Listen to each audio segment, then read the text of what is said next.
plant. This comes after the government ordered the company to make the payments on Friday.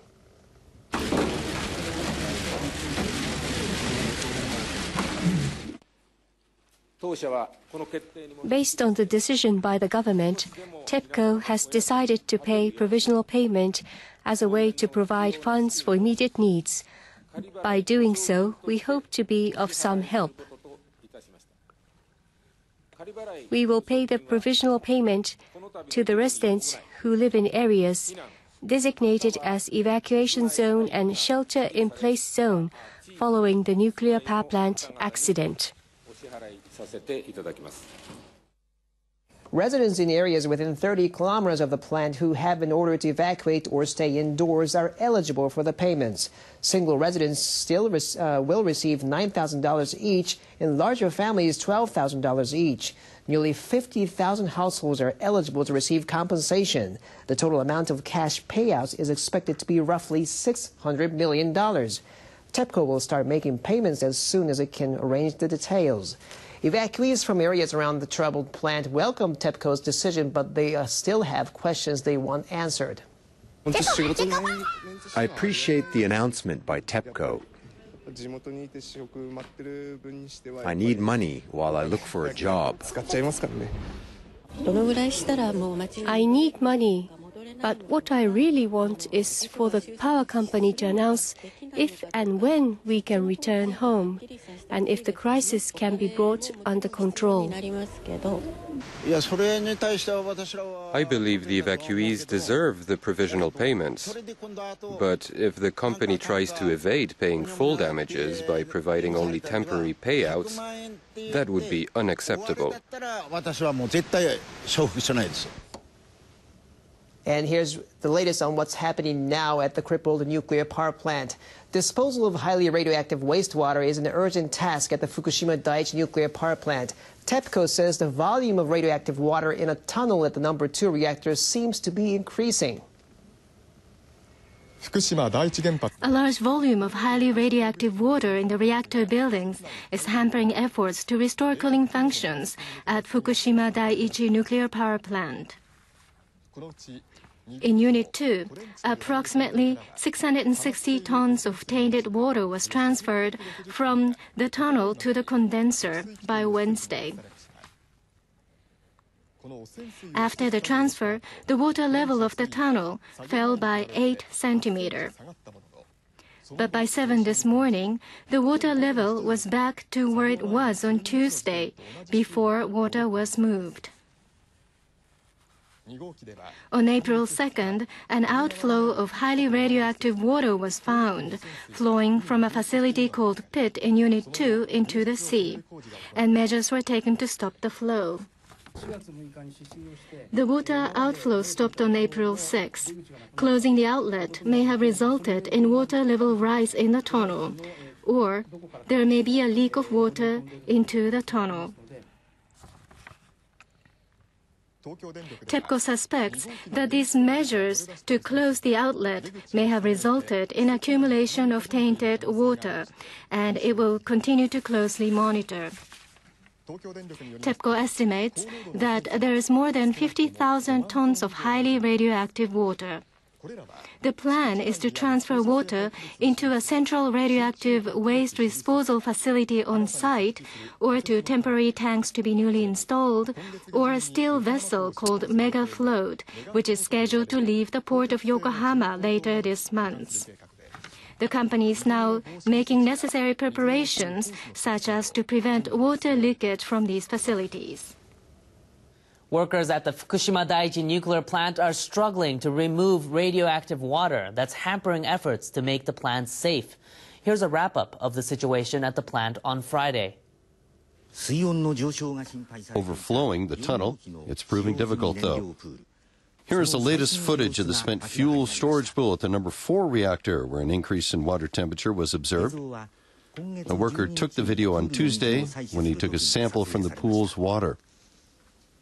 Ripples in the pool show that the pool is filled with water. The rising vapor indicates the water temperature is high and that the water is evaporating. Meanwhile, workers are continuing to struggle to remove radioactive water from the tunnel near the number 2 reactor. A TEPCO spokesman says the water level in the tunnel is 91 centimeters below ground level. It's back to what it was before they took the water out. The tunnel is filled with highly radioactive water thought to have leaked from the reactor. On Wednesday, TEPCO removed 660 tons of radioactive water to a condenser. After that, the water level dropped 8 centimeters. But the water has returned to its previous level in only 2 days. TEPCO is not yet sure why this has happened. The spokesman says it could be because the workers have plugged the leak.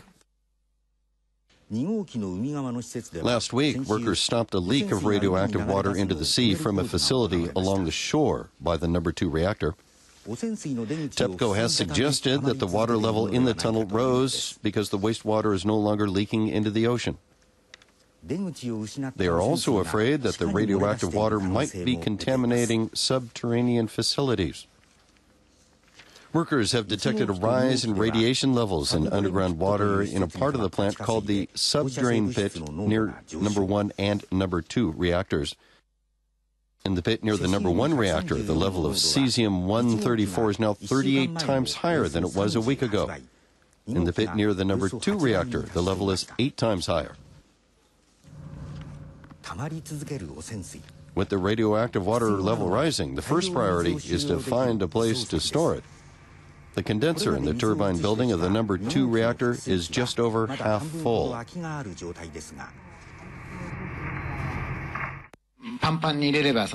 Spokesman for the Nuclear and Industrial Safety Agency says the condenser can hold up to 20,000 tons of water.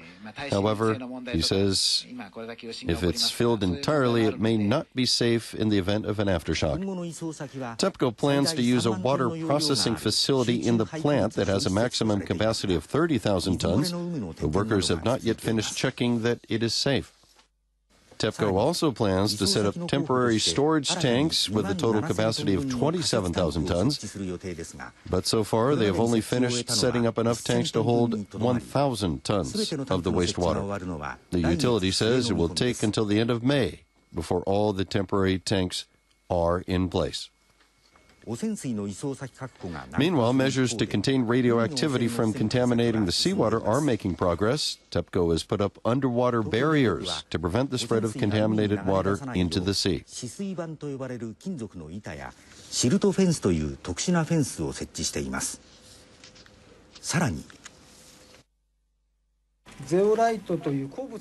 TEPCO says it is preparing to place sandbags containing a mineral called zeolite into the sea.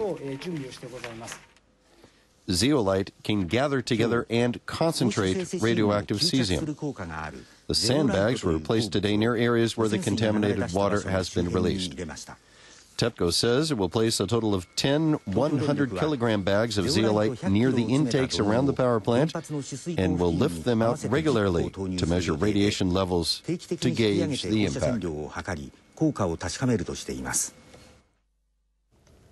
Fukushima University has begun checking radiation levels in the atmosphere to get a better grasp of the extent of contamination from the troubled Fukushima Daiichi nuclear power plant. The university on Friday released a balloon that is carrying equipment to monitor weather conditions and radiation levels into the skies above Fukushima City. It plans to gauge radiation levels and collect other data up to 30 kilometers above the Earth. Over the next 20 days, readings will be taken at intervals of every 10 meters. Since last month's nuclear accident, the university has been checking radiation levels at more than 300 locations in Fukushima Prefecture, but such measuring has been limited to areas on the ground. University Vice President Akira Watanabe is a member of the research team. He says the aerial survey will help provide better understanding about how toxic particles are spreading in the atmosphere. So what impact the nuclear accident will have and how much longer it will keep affecting the environment. Those are the things we have to gauge.